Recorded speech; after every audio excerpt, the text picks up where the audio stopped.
Real Event OCD is usually associated with pure people who compulsively ruminate, seek reassurance. It often intertwines with the feeling of guilt. The same pang or trigger as anyone else with OCD, but in this case, it's an intrusive memory, a real event that actually happened. Your compulsions are meant to alleviate the distress you feel about that event. With Real Event OCD, the threat response has some great ammunition. It goes, yeah, but it did happen. Maybe the nonsense part in REOCD is the idea or the belief that you can somehow find enough correct thinking or ruminating or like reframing or replaying that will somehow make you be okay with the fact that this thing happened.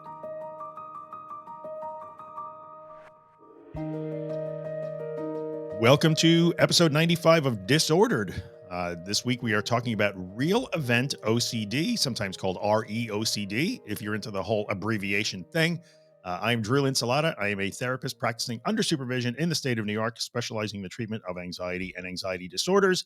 Also a former sufferer of anxiety disorders and depression for many years of my life, but doing better now, and an author, a podcaster, clearly, because I'm sitting behind this mic again, social media dude, advocate, general like anxiety gadfly, like an anxiety bar gadfly.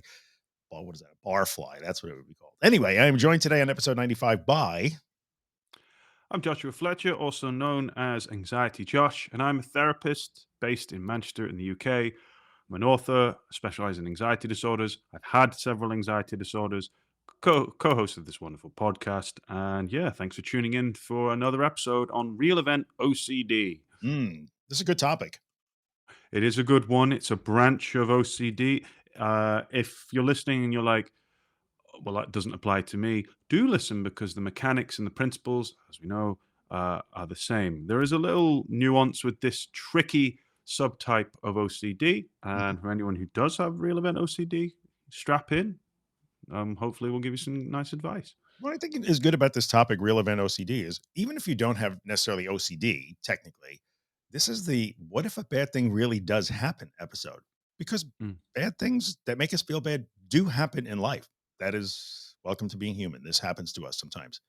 Yeah, but then we see how it overlaps with the obsessive compulsive nature of almost every anxiety disorder. It's interesting in the last episode where I asked Sally, like, do you think all anxiety disorders are obsessive and compulsive? She kind of said mostly. I still stand by the hypothesis that there is always an obsessive compulsive element in the mechanics of what you do. And so, yeah, if you listen to this podcast, you're probably obsessive compulsive. So yeah, listen as we explore the theme of Real Event OCD. Before we do that, though, I think we should check in with the community. What real event can we actually play? Yes, we do have a real event in the form of something we call Did It Anyway. So let's hear one right now. Question, Drew. This is Armand. I wanted to share a Did It Anyway. I've been agoraphobic and have health anxiety and panic attacks since I was around 12. I'm now in my late 20s. I drove for the first time in a few months, but drove much further than I have in about a year. This is very big. I later on got coffee. I went into the cafe, ordered it. I took some time. It felt like an eternity. Got my coffee, drank the coffee, ready to get the heart rate going with the caffeine. I then drove around, blasted some loud music. Didn't roll down my windows to get an even colder air in an already cold car. I didn't have my hoodie over my head to block out the sun or anything like that. I did that, came home, and did stuff as usual. I wanted to share that because you guys have been instrumental with kind of guiding me in where to look for help, and just wanted to tell anybody else if they're struggling with it is you can do it. And I hope to share many more, and I hope others do too. Have a great one. Well, before the applause, Armin gets this. But I'm not done yet. He just kept going, man. But he does get applause. Well done, Armin. That was excellent. What a really calming voice he has as well. I know. Yeah, nice voice. Well done. Yeah, I like the intention there. Get up, keep going, doing these things, and then he was asking for more as well. Like, well, I'm gonna go here and I'm gonna have caffeine and I'm not gonna roll the windows down and I'm he's setting up the perfect kind of scene for to willfully tolerate all the things he doesn't like. So well done. Yeah, it's a perfect example of the whole like, well, I don't want to overdo it. No, go ahead, overdo it. Armin overdid it. Turned out great. Like, oh, I don't want to do too much. So Yeah. really good. And the Yeah. loud music turned up the loud music in the car. I'm a fan. Good job. So Yeah. Nice one. thanks for sharing. Real ev- real event OCD. Mm, So real event OCD is usually associated with pure O, people who compulsively ruminate, seek reassurance, and often intertwines with the feeling of guilt. So people who struggle with real event OCD will have the same pang or trigger as anyone else with OCD in response to an intrusive thought. But in this case, it's an intrusive memory, a real event that actually happened that taps into both anxiety and guilt.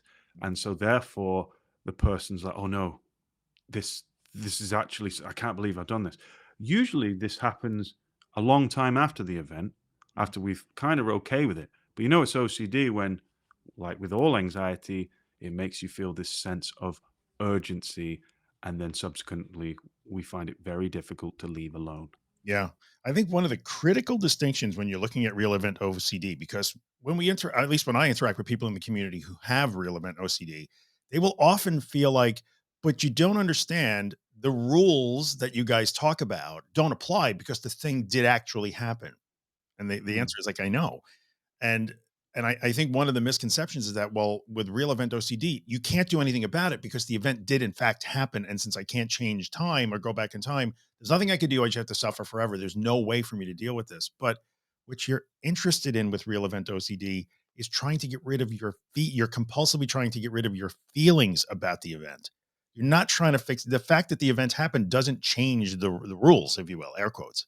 So your compulsions are meant to alleviate the distress you feel about that event, whatever form that takes. definitely. And Yeah. remember the threat response, the whole point of the threat response is to keep your attention, and it uses a persuasive narrative.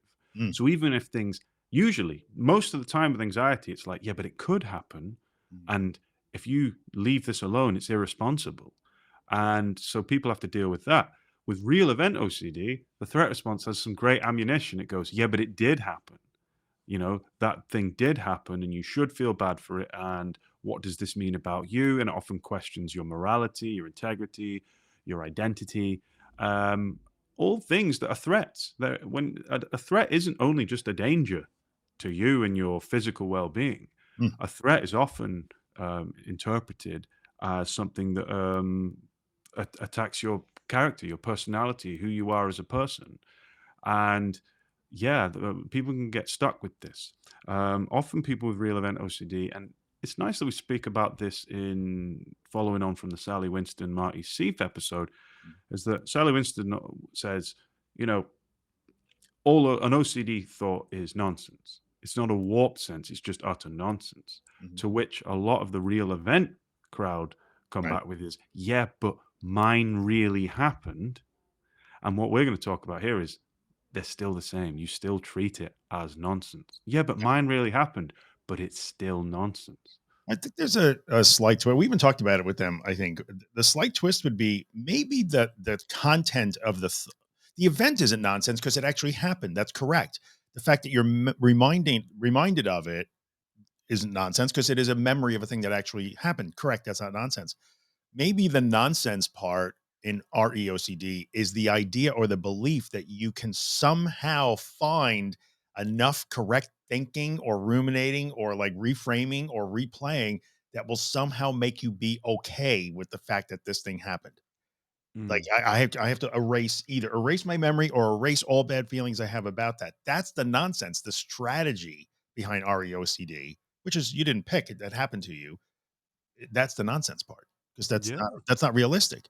If I just think I think Sally Winston said it. She said like, "Well, yeah, you get tricked into thinking if I just think harder, if I just think more about this, then, I'll find a solution. I'll find the answer and I'll feel better." But yeah. will you? So, some common examples I hear of real event are adults usually, and they have a memory from childhood that comes in. Maybe, I don't know, they kiss their friend, something, and then it overlaps with other themes of OCD like sexuality OCD, morality, moral scrupulosity, things like that. And suddenly, years later, when it hasn't been a thing, as we know with anxiety, the threat response goes bang, that means something and you need all your attention. Maybe you're a kid and you punched another kid. Oh, but what does that mean about me? Because that really happened. I really actually hurt someone. Or maybe you're doing something, exploring who you are sexually at some point, and then it's hit you, and you basically the threat response is trying to clamber your need for certainty. Also, as kids, we just do bizarre things. And I often hear this, kids, teenagers, young people, we can just do bizarre things out of curiosity. Yeah. We explore that curiosity, and then the curiosity is sated. Real event OCD will then warp the sense of the own event and weaponize it against not only you, but the guilt involved. And it's really important. And its best weapon is, but it really happened. Yes, but the context is entirely different. You have a misfiring threat response and an anxiety disorder. Don't expect that to present to you Mm. the correct, balanced phenomenology of what was happening then compared to now. Yeah, that's a really good point. Usually when it happened, you were a different person at a different time in a different context. But the important part I think about that is the compulsion is I'm if I just think and ruminate and worry more about it, then I will come to I can find some conclusion that guarantees me that it wasn't bad. It wasn't a bad thing, or it wasn't as bad as I think. And so the rumination or the looping through the replay usually is trying to explain why, oh, it was fine. And then if you talk to a friend about it, the friend will do what friends do and try to make you feel better and say, like, oh, it probably wasn't that bad. You were kids. They're not even thinking about it anymore. And in your mind, all you're thinking is, of course they're thinking about it. It was a horrible event. They're probably scarred by it. I'm a terrible person. And if anybody finds out about this, I'm going to be ostracized.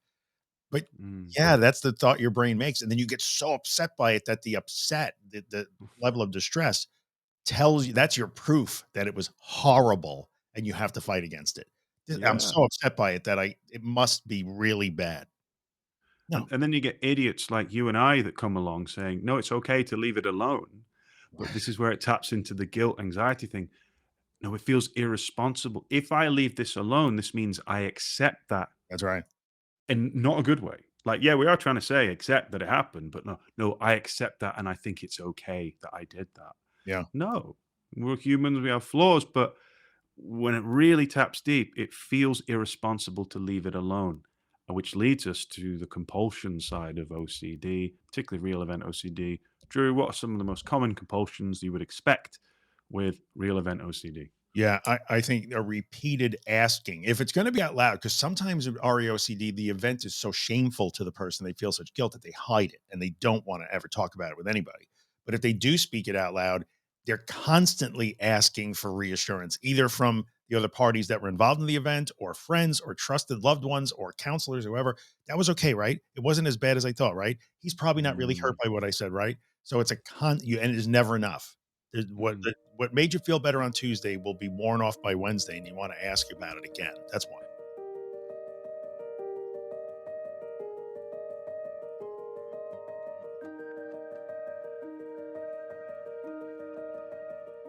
Are you sure I'm not weird? You sure I'm not secretly crazy? Because if I was capable of doing that years ago, then what's to stop me from doing that now? That's a big one.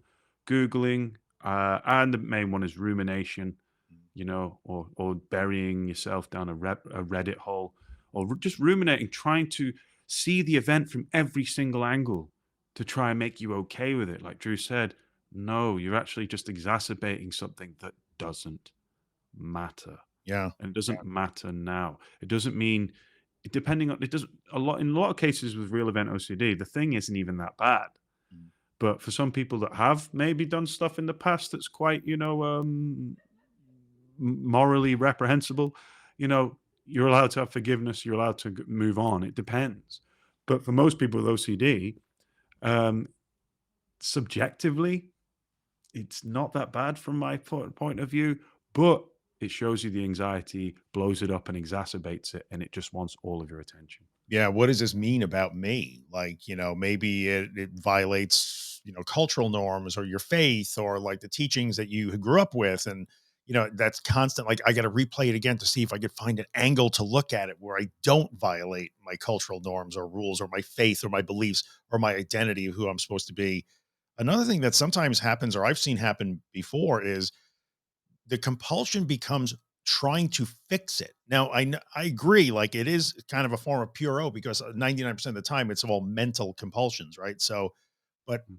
I have had a few people who have said, well, now I really am kind of ruining a relationship because I keep trying to apologize, confess, make it better, compensate.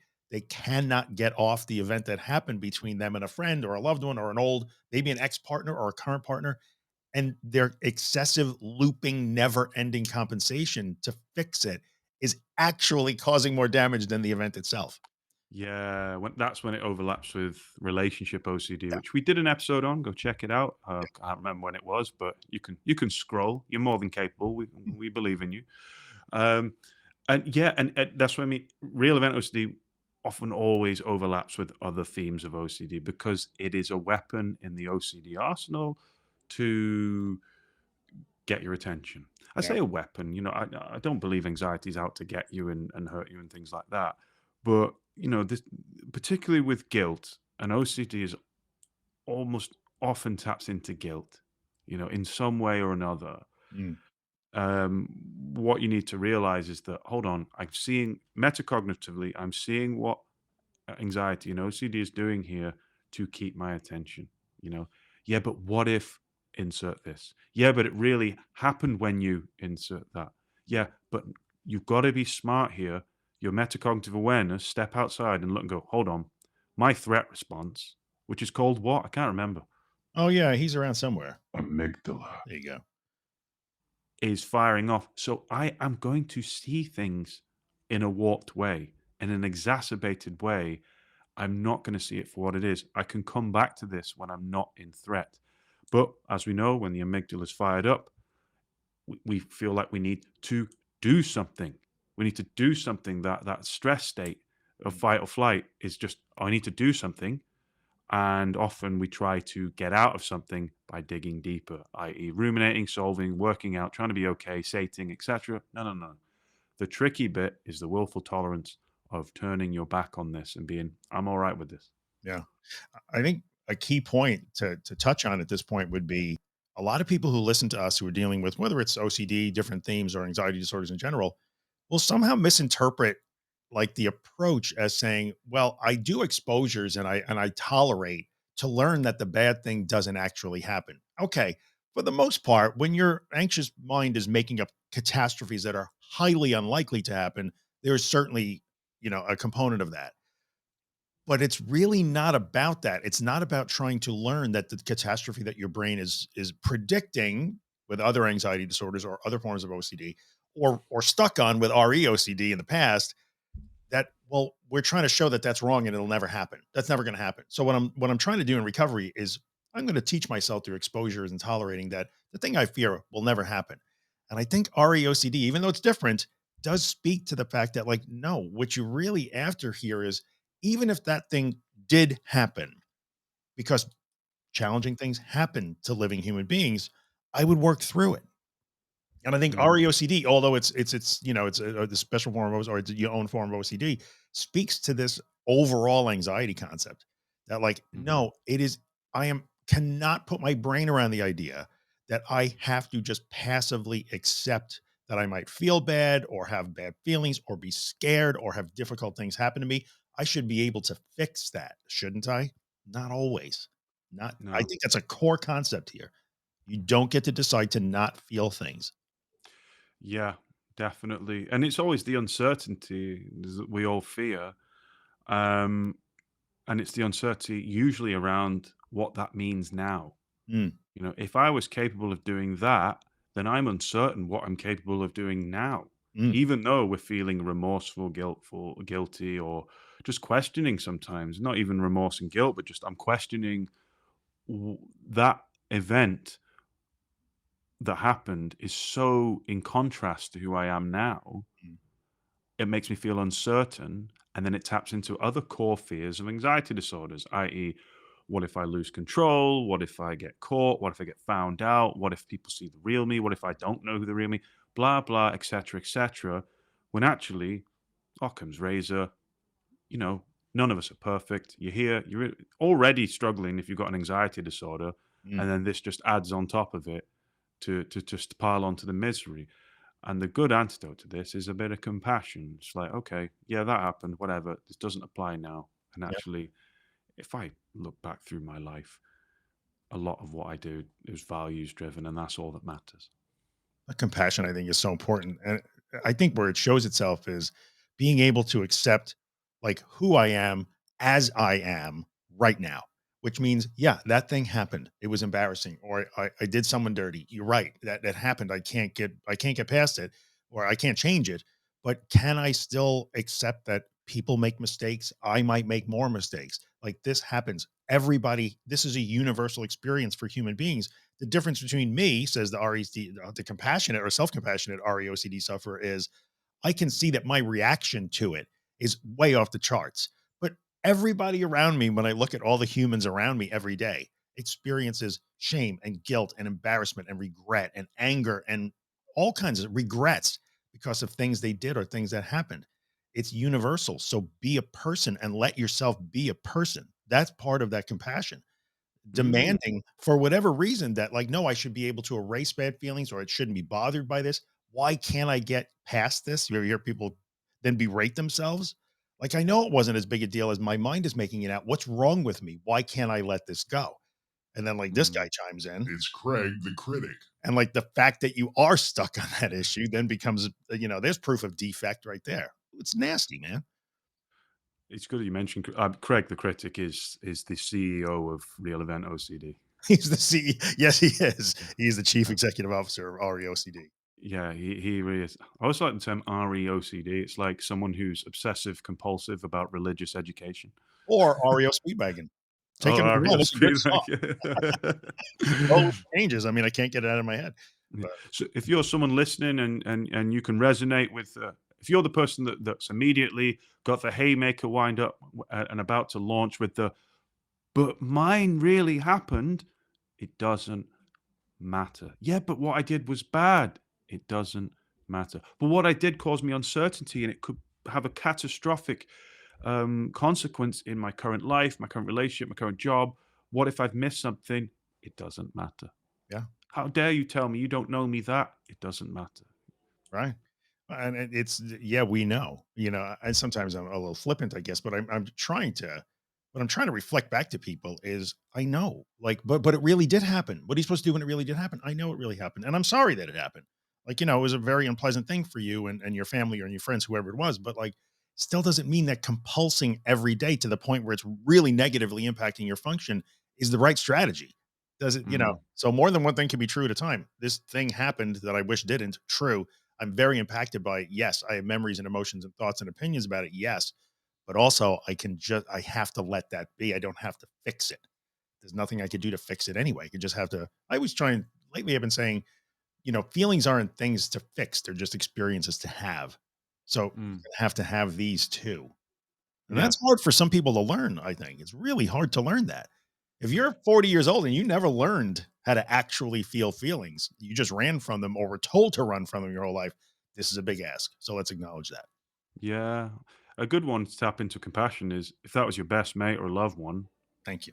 what would you say to them? Right. And I guarantee you wouldn't be as harsh or critical. You wouldn't say to a loved one, right, you need to sit at home for 3 weeks in a dark room and ruminate until you solve this. You'd Mm. be like, what the hell are you doing? You're allowed to access your life.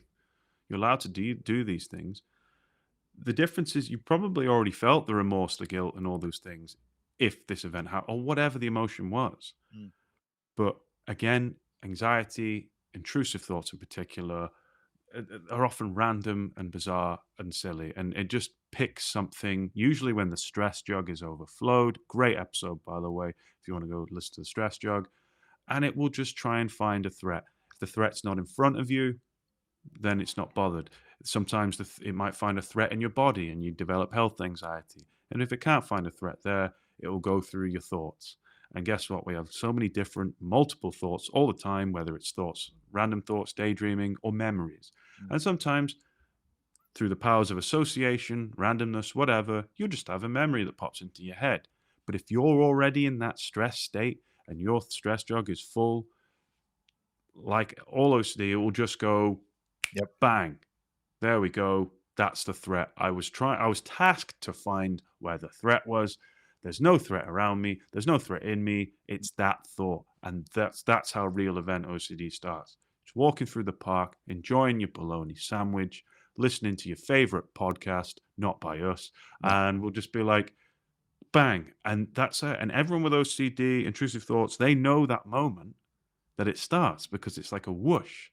That's the amygdala and Craig the critic teaming up in an ultimate tag team match to try and take you out. And your aim is to pull out the cage and tables and suplex them both through multiple stack tables and jump off the cage, pinning them both with two. Sorry, I've gone off on a rant. Yeah, but I can endorse that plan. I need like an OCD cage match, you versus your OCD. I root for you 100%. Like, yeah, you know.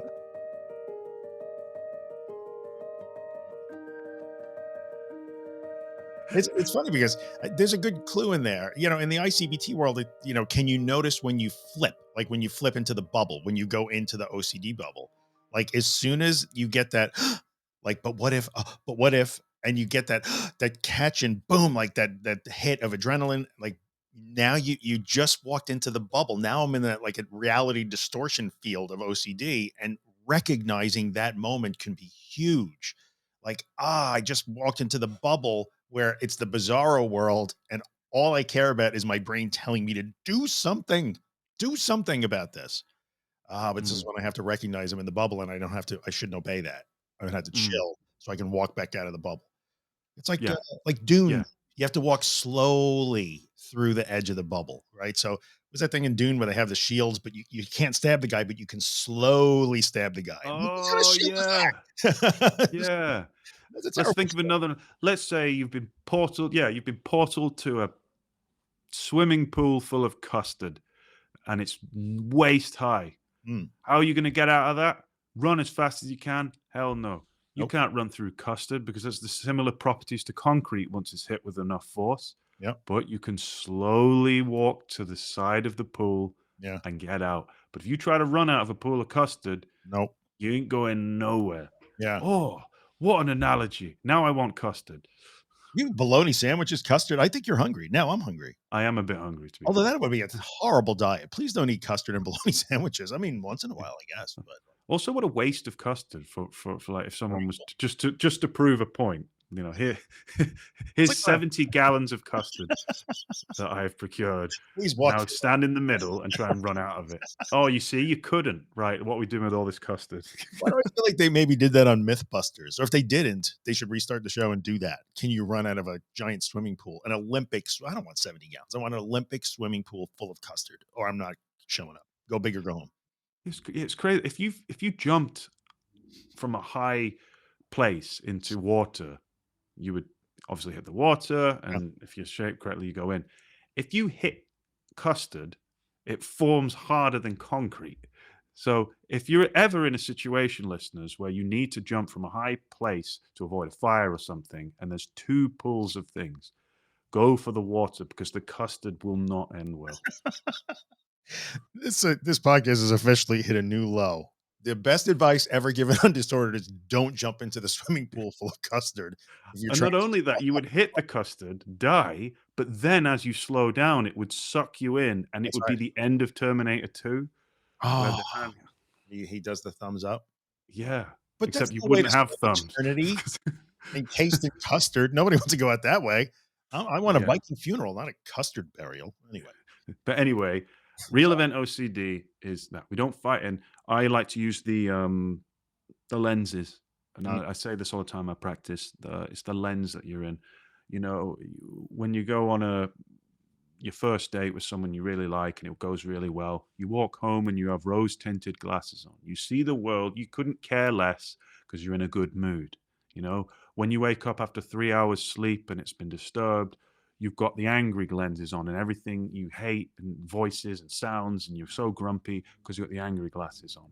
When you've got the OCD anxiety glasses on, everything looks like a threat, including your thoughts.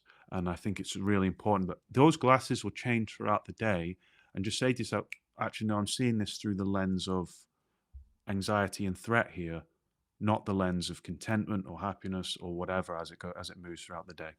Mm.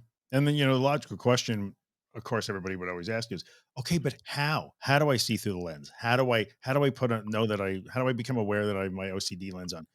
Practice, practice, practice, practice, practice. It's like you can't, it's so important, I think, for us to always to say that you can't just decide today, like, okay, cool. I'm gonna make sure I notice my lenses today and then everything's copacetic. No, like it's not gonna happen that way. It's just practice, practice, practice, practice. You're practicing awareness, you're practicing mindfulness, you're practicing all of those things. That's why we use them. There's a reason why those are here. So, Also, it's pretty obvious when you got the OCD lenses on because you have the urge to compulse and you yeah, feel frightened and everything feels urgent. Nothing feels urgent when you've got the lens of calm on. right. That's exactly right. But Mm, the trick there is, oh yeah, you're right. When it feels urgent, that's when I'm in the OCD bubble. But mhm. I believe the urgency. Why would I discount it? Like the urgency is real. What do you mean don't be urgent? What that's your hint that you're in the OCD bubble. I know, Mm. but but the urgency is still real.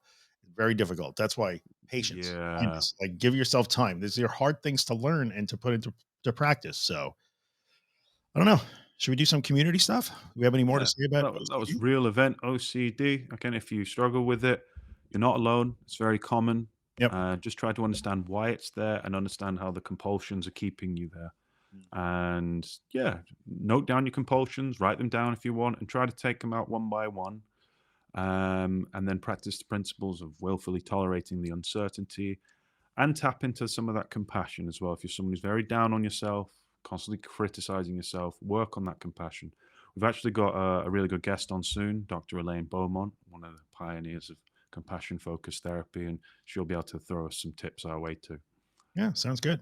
So I have a written did it anyway that I want to read. This person did not give us the chance to the permission to use their name, but I'm going to read it anyway. And then I think we have an audio question we'll wrap up with. So here's our did it anyway. This person writes, and thank you to the question send or the did it anyway sender inner. I was in a pretty severe mountain biking accident last summer that resulted in 2 days in the ICU with a brain bleed, concussion, broken wrist, and facial lacerations that needed plastic surgery. Ouch, that's really difficult. I developed crippling health anxiety, GAD, and depression after the crash. At first, I was terrified to drive, go to the store, or go to work. But over time, that fear has lifted. I still struggle with long trips away from home and new activities. I did it anyway was that I went skiing for the first time this week. I was overwhelmed with fear as I accelerated down the slopes and even had what I think were flashbacks to my crash, which I usually have no memory of. However, I went up the lift and down the mountain time after time, and I actually had a blast. So, Yeah, yeah, that's a super courageous thing to do right there. Like that gets that's around. really good. Yeah, yeah. There's a lot in that, and I think what there's in that is hope. Even again, when a bad thing happens, this person literally had a really bad accident and was clearly hospitalized with a lot of serious injuries. Even that is overcomable. Not easy, but That's as you can see, courageous. That's yeah. courageous. Well done. Good Well job, done. man. And I'm kind of whoever you are, I'm trying to picture your face as you got there, and you're like, yeah, I did this despite all that going. Well done. Yeah, a whole lot. Should we do our question? It's an audio question. Let's hear what this person has to say. Sure. Hi, Josh and Drew. You can use my name. My name's Laura. I'm from Perth, Western Australia. I've been listening to your podcast recently, and I'm actually having quite a bad time of my depersonalization, derealization, panic disorder, agoraphobia, health anxiety, you name it, I've got it. I've dealt with this for the best part of 15 years. However, it's flared up in the last 6 months, and I'm a busy mum to 3 children. Um, and this was more of a question to you both, actually. I am notorious for having really vivid dreams. Is this common at sort of in times of stress and anxiety? Because these dreams actually, I feel, can contribute towards my anxiety and panic disorder. Because I'm prone to the DPDR, I feel like having vivid dreams then leave me a bit spaced out through the day. Last night was the first time that I've experienced, it could have been like a premature awakening from sleep, and like sleep paralysis, where in my sleep, I was in bed next to my husband and I feel like I couldn't talk or wake up and felt really heavy. But I knew I was waking up, but it was just a dream. And that's really left me quite sort of a bit freaked out today. Are these things common with anxiety disorders? If you could let me know, I would really appreciate that. Love your work, guys. Bye. Good question. Thank you, Laura. And hang in there. Sounds difficult. What do you think, dude? Yeah, it's really common. It's common with a lot of anxiety disorders. If you think about it, if we spend a majority of our day inwards, we're frightened, we're dealing with intrusive thoughts or stuck in anticipatory anxiety, often we'll dream about what we think about in the day.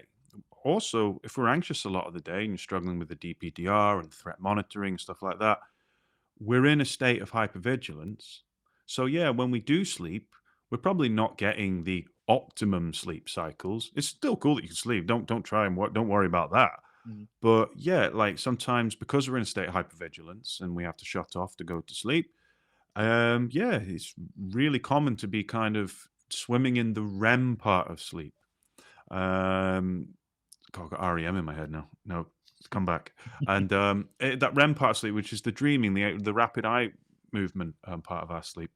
And yeah, and bear in mind, if you're spending a lot of the day in threat monitoring, it makes all the sense in the world that you keep waking up because your body and brain are so used to being in a threat monitoring mode. Mhm. Yeah, that you would have really vivid dreams. I certainly had it when I was struggling. What about you, Drew? I used to have agoraphobia dreams. I don't know why. I used to, I'm in New York, and I used to dream that I would find myself in San Francisco, which I love San Francisco, a great city. I Mm. didn't know how I got there. I have no idea how I got there. I'm fully agoraphobic. I can't go like half a mile from my house without freaking out. But somehow I'm in San Francisco, and now how the hell am I going to get home? And Yeah, I would panic in my dreams. I would be freaking out, and I would wake up feeling really upset. were they vivid?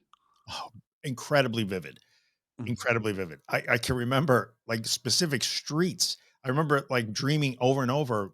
I was in San Francisco several times for, like, trade shows and stuff, being in the Moscone if you're in San Francisco, you know, the Moscone Center, like, very, very clear, like, I was really there, and I would wake up really upset, like, afraid, heart Mm. pounding, you know, like, yeah, so it was super common, without a doubt. Yeah, yeah. Very. And again, I said it's to do with obsessive compulsive.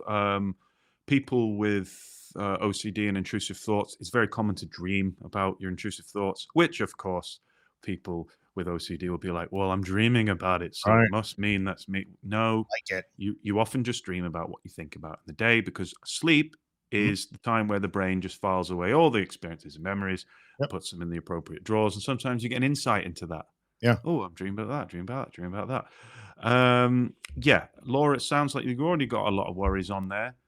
Don't let this be an extra one on the pile. You've got this. Yeah, It's not special. It's not a thing. You've got this. Keep going, and well done for you for managing courageously mhm. living with an anxiety disorder and having 3 kids as well. You've got this. I might add one little thing. She says, "Well, I think it contributes to my anxiety disorder."